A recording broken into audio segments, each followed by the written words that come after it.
Hello, hello, hello!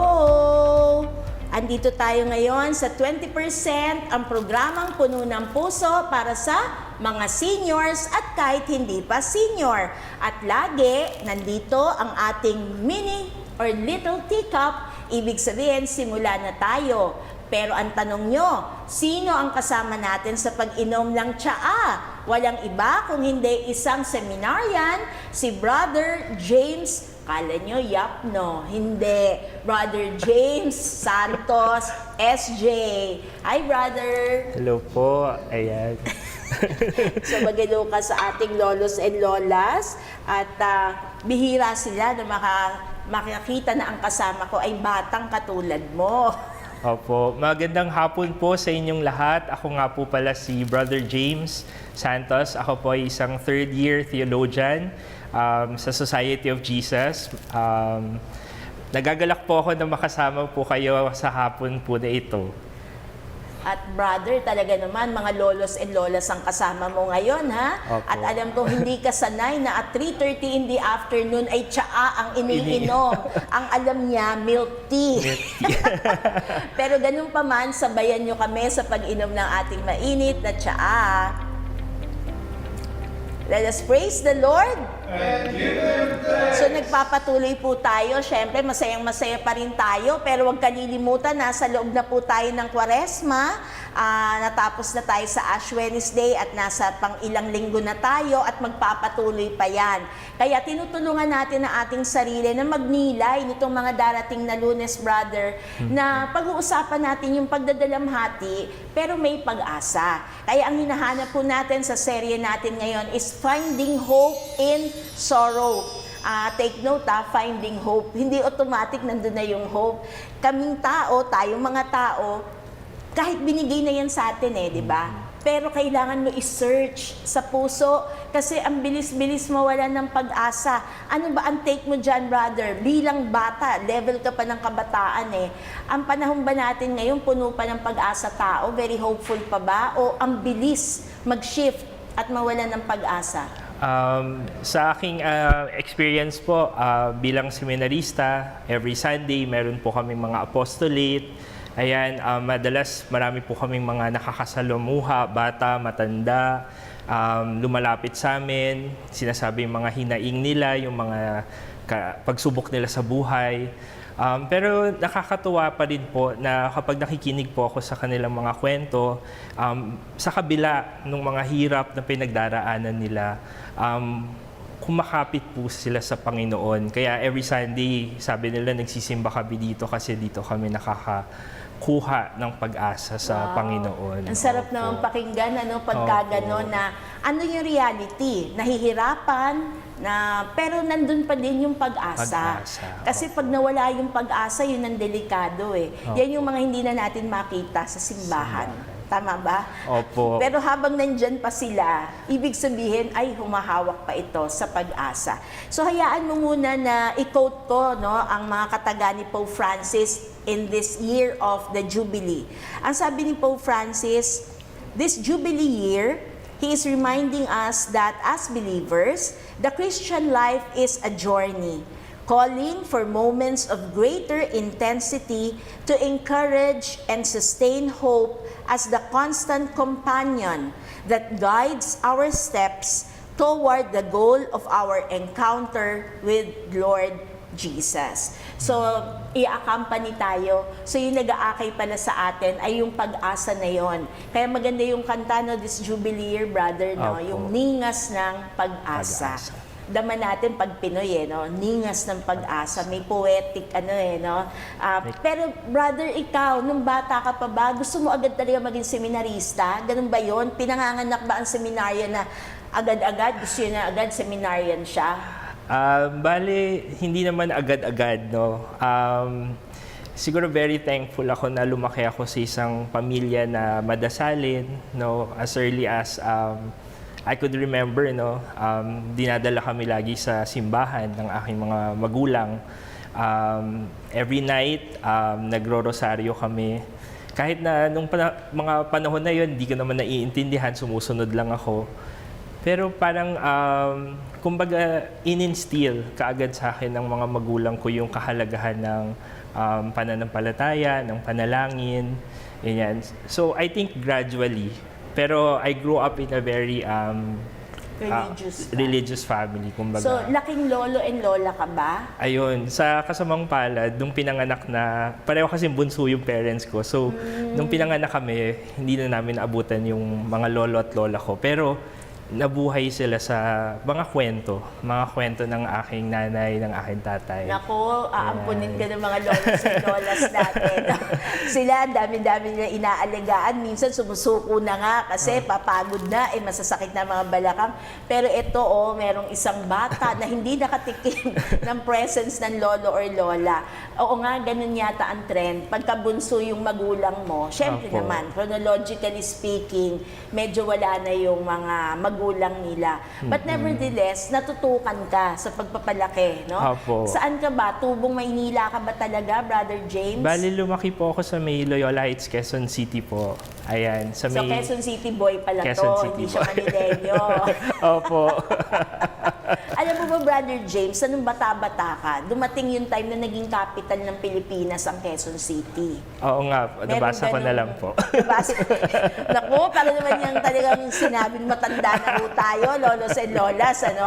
Pero tingnan nyo naman, nagbabago talaga ang panahon eh. So dun sa paglaki mo sa area na yan, pinapayagan ka bang maglaro sa kalye o talagang sheltered ka, nandun ka lang sa loob ng bahay ninyo? Ayun, nakakatuwa nung panahon namin, talagang laman kami ng kalsada. Umaga, Ilan ba kayong magkakapatid? tatlo kami magkakapatid. Bali, ako yung pangalawa. So, meron akong ate, tapos ako yung pangalawa, tapos may bunso akong kapatid na lalaki. So middle child Middle ka. child. Ayun. So, for a time, bunso ako, tapos biglang naging kuya. Kuya, oo, Ayun. tama. Oo nga, yun yung medyo kakaiba eh, no? Pagka middle child nga. So psychology, ang dami-dami nilang pag-aaral, no? Pati sa mga characteristics na yan. But basically, ang bata ay bata. Opo. So hindi kayo kinontain sa loob ng bahay. Opo. Kasi minsan lolos and lolos, di ba pinapagbawalan talaga, no? Hindi, pasok sa loob. Pero kayo malaya kayo. Malaya kami, naglalaro kami ng agawan base, ng mga patintero. Ayan, so natutunan namin yun. Tapos, kasi po kami, nagsimula rin kaming mag-serve sa parish. Kasi ginawang parish yung aming lugar ni Cardinal Sin. Pero ang unique dun So sa... dating chapel lang yan. Wala po. As in totally, Zero wala po talaga. kaming, wala kaming physical church. Kumbaga, ginawa lang kaming parish, pero wala pa kami talaga sa simbahan. Talaga? Only yung community. So actually nagsimula, parang na-build yung community unti-unti hanggang sa nag-fundraising para maitayo yung simbahan. Yung So, anong Our Lady of simbahan? Pentecost po. Wow, Our Lady yun of pala Pentecost yun. Parish. So lumaki siya ng ganon, yung pala, ang kinatitirikan niya ay taong bayan. Opo. So nagsimula ang inyong parish as a community, A community. talaga.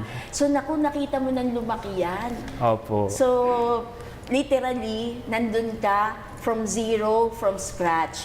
At nung lumalaki ka, dun ka na rin nagsiserve. Opo. Doon ka nag-active talaga. Bali, nung una po, kasi malapit po kami doon sa mga madre, doon sa mga ACI sisters. So, doon talaga po kami nagsaserve as a family, yung sister ko, lector commentator, tapos kami nung kapatid ko sa Kristan. Tapos later, nung na-establish nga na magiging parokya na kami, hihiwalay na sa De La Strada Church, naging Our Lady of Pentecost. In-invite kami kung gusto namin maging altar servers din. Pero at that time, nagbimisa lang kami sa basketball court dun sa barangay. Tapos pag weekdays, meron kaming tinatawag namin parang garage chapel kasi merong parang pinahiram na bahay yung isang parishioner. So doon kami nagkakaroon ng daily mass. So Opo. sino ang naaalala mong parish priest during that time? Yung first parish priest po namin si Father Steven Sabala na very dynamic, as in Pero parish makarisma. priest siya, Parish meron priest. na, nakatayo na yung simbahan. Wala di ba? pa po. Wala pa rin. Siya yung So talaga from nag-fundraising scratch. kami. Pero ang nangyari, parang binuo muna yung community.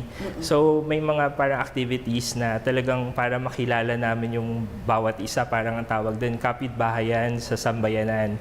So pag nagsisimba kami doon, may mga pinapakilala ng mga parishioners. So unti-unti, nabuo yung community, and then from there, come up with mga fundraising activities para maitayo yung simbahan. So, brother, parang ano talaga, birthday of the church. Birthday of the church. Kaya talagang Pentecost talaga yung Pentecost, pinangalan sa opo. parokya ninyo. Let us praise the Lord! And give Him thanks. So, bihira yun na. Bihira Opo. kaming, dati meron na rin kaming nakasama dito sa 20% na pari naman. Opo. Na siya naman yung nagpasimula nung simbahan talaga. Pero yon yung structure niya somewhere in Timog. Opo. Yung Saint Paul, Paul, the Apostle, opo. di ba? Mm-mm. So meron ng nakatirik dun eh. Di ba Opo. parang dati na siyang establishment or something. So another story yon. Opo. But with you, at bata ka talaga, wala. kasama ka sa panganganak ng simbahan na yun. Opo. Yun yung pinakamagandang bahagi, di ba? Opo. So mahal na mahal mo yung simbahan na yun. Sobra po. Talagang nasaksihan po namin as a family. Kumbaga, parang naging witness kami habang binubuo yung simbahan. Parang kami rin, kumbaga as a family, parang nasa-strengthen din yung faith namin. Kumbaga, ang pinagdadasal po namin talaga lagi, laman ng dasal namin, yung sana maitayo po namin At ang not to simbahan. mention na talaga lahat ng contribution dyan, inubos nyo talaga. Opo. Naubos din, na-exhaust nyo rin yung panghihingi, Opo. pagbebeg, no? Lahat na yata Lahat ng nagawa, projects. lahat na yata po nagawa namin. As in, merong si Father Steven kasi magaling siya mag-basketball, so may paliga, tapos magaling rin siya kumanta, so may mga pa-concert, may mga ganyan na magpi-pledge, yung may mga dots for my church, yung mga ganyan. Lahat ng Ang pakulo. dami po, lahat ng opo, pakulo. talaga. Tapos finally, anong year siya natatag na talaga ng buong-buo na? Opo. Nagkaroon na ba ng dedication? ang Meron na po, simbahan? opo. So 1999 siya na-establish, tapos by 2006 na itayo po yung simbahan. Oh, mabilis yun ha, kung tutuusin. Opo. Mabilis yun. So, lahat ng memories mo pala, ang tatanong ko sa'yo, mga childhood memories, naka-anchor po mukhang doon. naka-anchor na doon sa simbahan, no? Kasi po yung bahay namin nandito, tapos tatawid lang kami. Malapit lang po halos yung simbahan. Pero po doon. magandang purihin ng Diyos. Let us praise the Lord. And give Him thanks. Kasi alam mo, brother, hindi lahat ng location ng simbahan ay totoong yung mga kapitbahay ay nagsisimba. Opo. May mga certain stories tayong Totoo ganyan, po. di ba, na katabi na nga lang, pero medyo hindi talaga nakakatawid. Pero sa inyo, success story talaga. Opo. Kasi naging part ng buhay niyo talaga. At yung paglaki ng inyong pamilya, yung pag-grow ng inyong pamilya. So literally, laking simbahan ka. Opo. Hindi ka laking Quezon City. Laking simbahan ka Simbahan. talaga. Opo. Pero natuto ka naman maglaro. Opo, sobra. Tsaka nakakatuwa po dun sa community namin.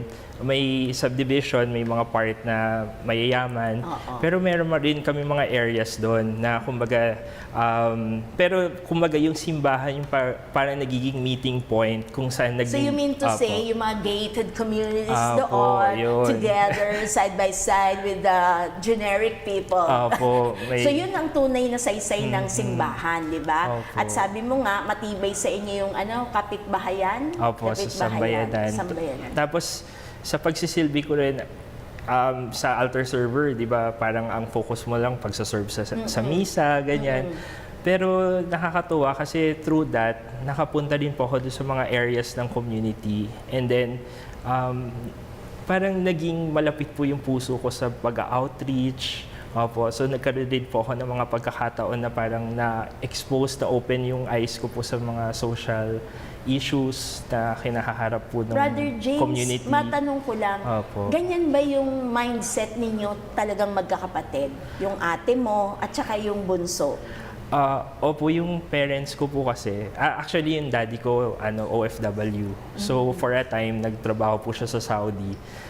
Pagbalik niya, inopen niya yung eyes namin na kumbaga, hindi madali ang buhay. Kailangan mo talaga paghirapan yung para kumbaga mabuhay tayo.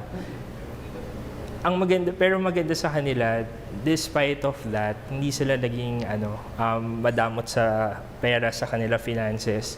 Very generous sila. So, talagang may point na yung naalala ko yung mommy ko pag sa bibili siya ng mga tinapay, ganyan, mamimigay talaga po siya. So parang bata pa lang ako, hindi ko naintindihan yun. Pero nakikita ko yung halimbawa nila. So parang naging natural na sa inyo Naging natural yung po sa amin. pakikipagkapwa-tao in other words. Pakikipagkapwa-tao, opo. So si daddy lang ang nag-OFW. Opo, tas So yung aming wasn't it housewife. difficult for you as a son na absent si daddy? Kasi nung araw wala pa yung technology natin ngayon na FaceTime, Opo. di ba, Zoom, madaling-madali na lang. Wala kang ganun noon. Wala po, talaga nagsusulat po kami. Wow, ah. Talagang Inabot niya yung mail. Opo, talagang pupunta kami sa Cubao para ihulog yung sulat. Tapos talagang may time kami talaga na sagutin yung letters ni Daddy.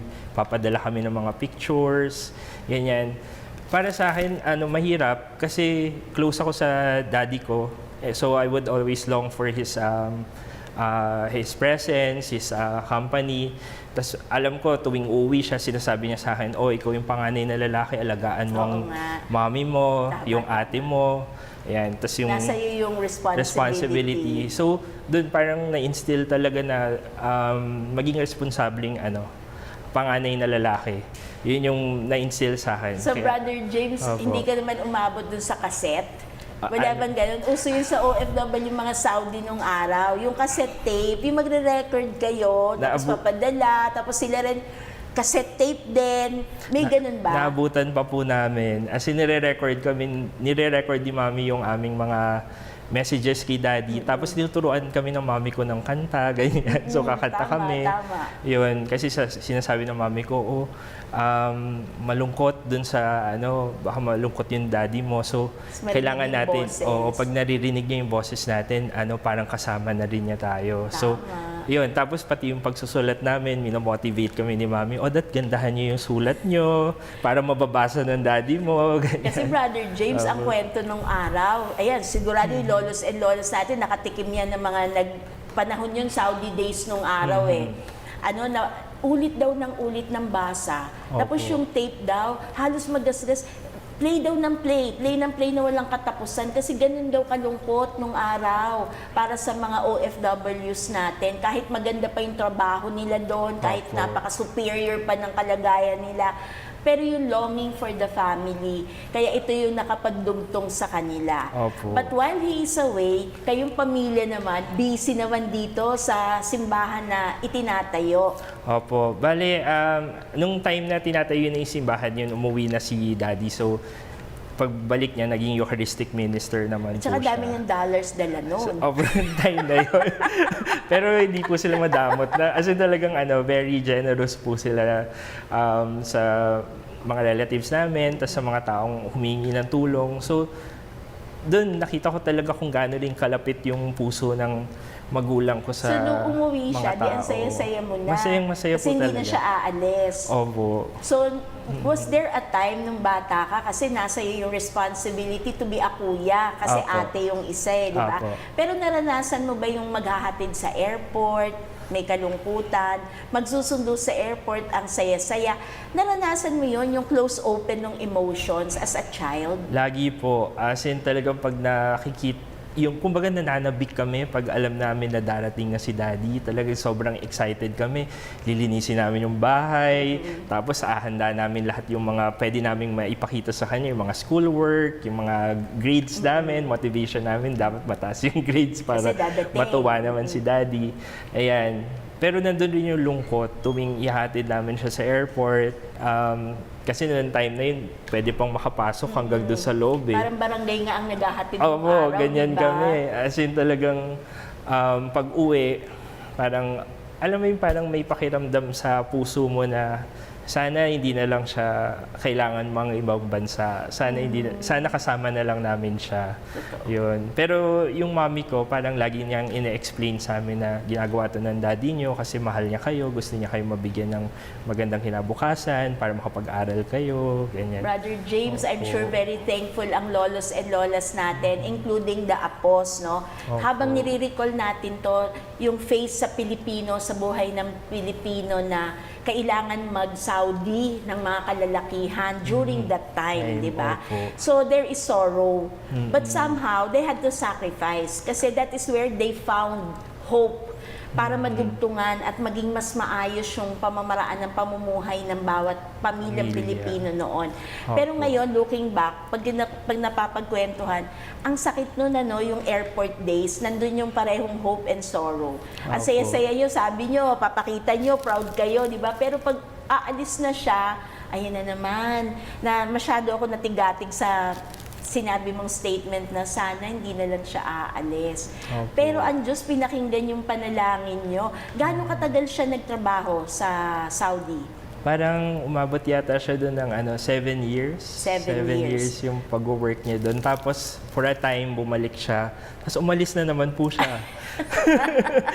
Pero at least answered prayer. Answered prayer, Na for a opo. time, sabi mo, nag-Eucharistic minister Minister. pa siya di ba? Opo. Tapos umalis uli siya. Apo. As a choice yon.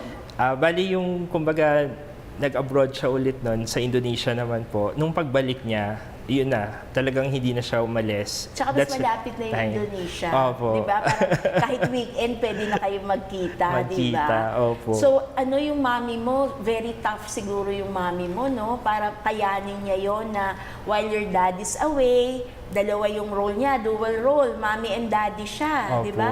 Pero nakikita mo ba yung crying nights ng mami mo pag wala si daddy? Pag nagdadasal kami, nag-rosary po kasi kami tuwing gabi. Tapos ang style po kasi ni Mami, before before nung mystery, may parang prayer intention siya. So may part doon na isa sa intention niya yung kay Daddy. And na manatili siyang safe, healthy, na ma-comfort siya doon, kahit na homesick siya, ganyan.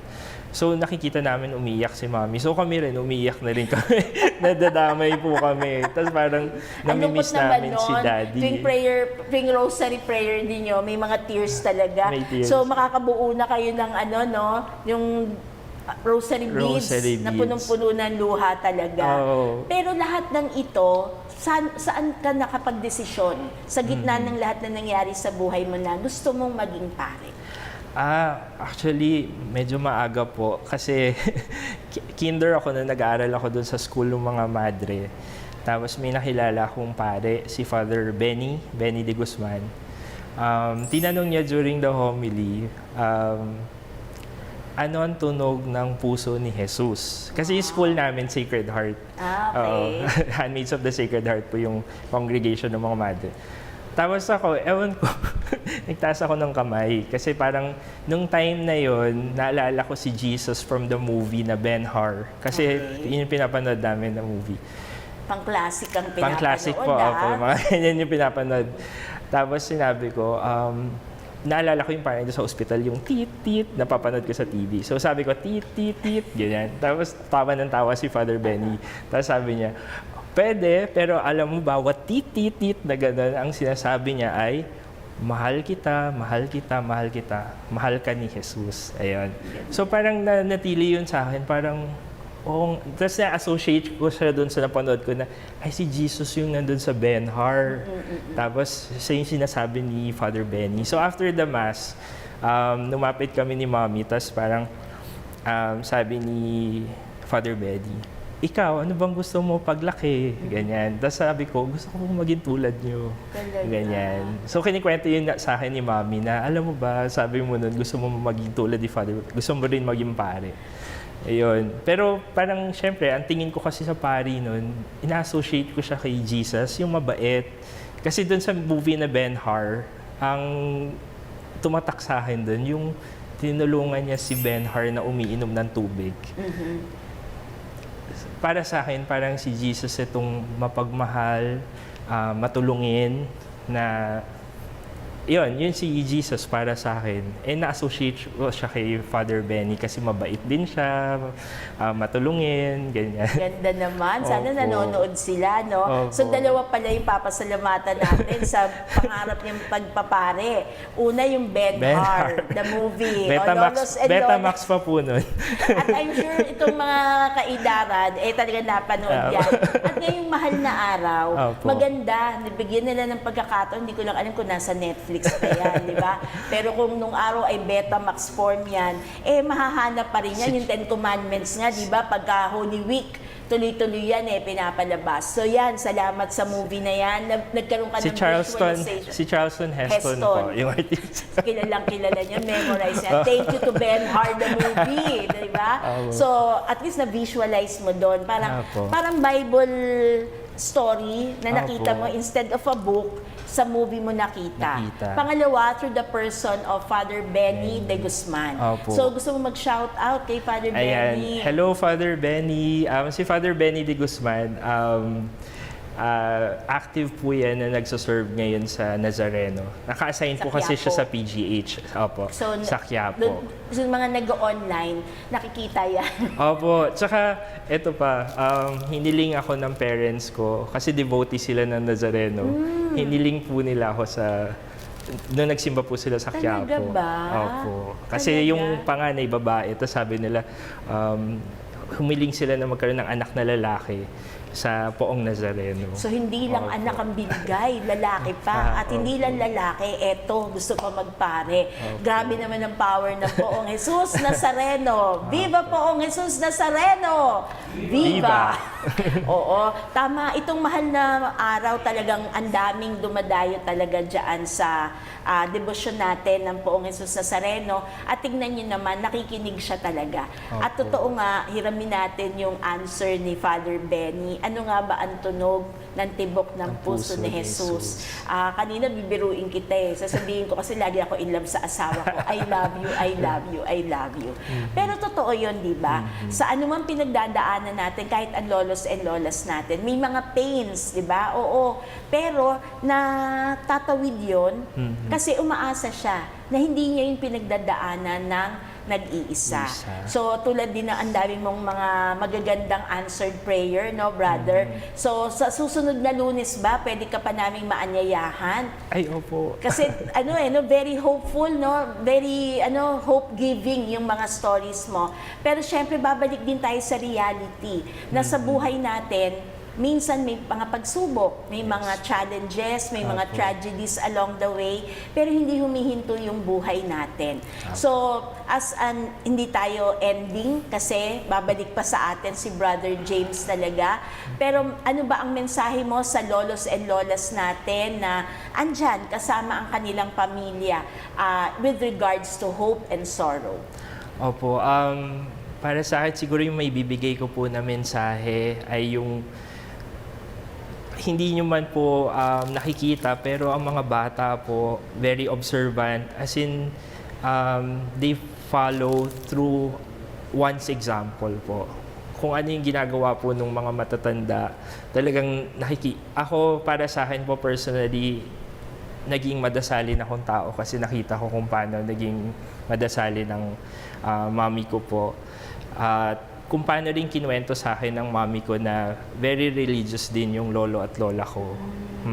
Kumbaga, alam ko members sila ng confraternity yata of prayer or parang meron, active din po sila sa simbahan. So parang yun na-instill po sa akin yun. And malapit sa akin, sa puso ko po yung mga lolo at lola. Sa parokya po, ang mga kaklose ko po yung mga MBG, mga Eucharistic Minister. Kasi siguro kasi hindi ako naka-experience ng pagmamahal ng grandparents. So, Brother James, wag kang maging close sa akin. Kasi hindi pa ako lola. Hindi, biro lang yun, biro lang. Opo. Pero yun, talagang malaking bahagi po nung encouragement, nung suporta na naramdaman ko po sa buhay ko ay yung makita ko yung pagmamahal na ibinibigay ng mga lolo at lola, kung paano sila maalalahanin sa kanilang mga apo, sa kanilang mga anak. Tsaka yung kahit na minsan ayaw namin na magsimba, pero patuloy pa rin nilang ine-encourage yung mga apo nila, yung mga anak nila na magsimba. Siguro wag po kayo mawala ng pag-asa na patuloy nyo po silang hikayatin na magsimba kasi later on naman ma-realize po nila yung kahalagahan po nun sa kanilang buhay pananampalataya. So, Brother James, napakabuti ng Diyos, Kasi kahit wala kang direct lolo and lola, pero sa serbisyong ginagawa mo ngayon, ramdam na ramdam mo yung warmth Iba yung init ng pagmamahalin ng elderly natin. Opo. Parang very genuine, di ba? Sabi nga, kung mas totoong lolo at lola mo pa yon, higit pa doon yung mararanasan mo. But God did not spare you. Kasi ayan, pinagbigyan ka, na-spoil ka din no, ng mga lolos and lolas around you. So lolos and lolas, makita pa lang natin si Brother James, parang inspired na tayo. There is really hope in our lives, no matter where life would take us, pero laging ang nag-aakay sa atin, our companion, will be the virtue of hope. So in this with this regard, pwede ba i-lead mo kami sa ating panalangin, Brother James? So ilagay po natin ang ating sarili sa mapagmahal na presensya ng ating Panginoon, sa ngalan ng Ama, ng Anak, ng Espiritu Santo. Amen. Jesus, you have known us from the beginning of time. You have known us in the depths of our dreams and in the darkness of our shame. You know us as your beloved. Help us to own that core identity more and more in this season of repentance and mercy. Give us the rock-solid assurance of your unwavering faith in us as we seek the same in you. Amen. Sa ngalan ng Ama, ng Anak, ng Espiritu Santo. Amen. Amen. Let us praise the Lord. And give Him thanks. So, abangan nyo kami sa susunod na Lunes kasi unti-unti lumalalim na yung ating paglalakbay this season of Lent. Kaya nakikita natin magkaakibat yung sorrow at yung hope. So, we continue following the reflections of Brother James. We'll see you again next Monday. Bye!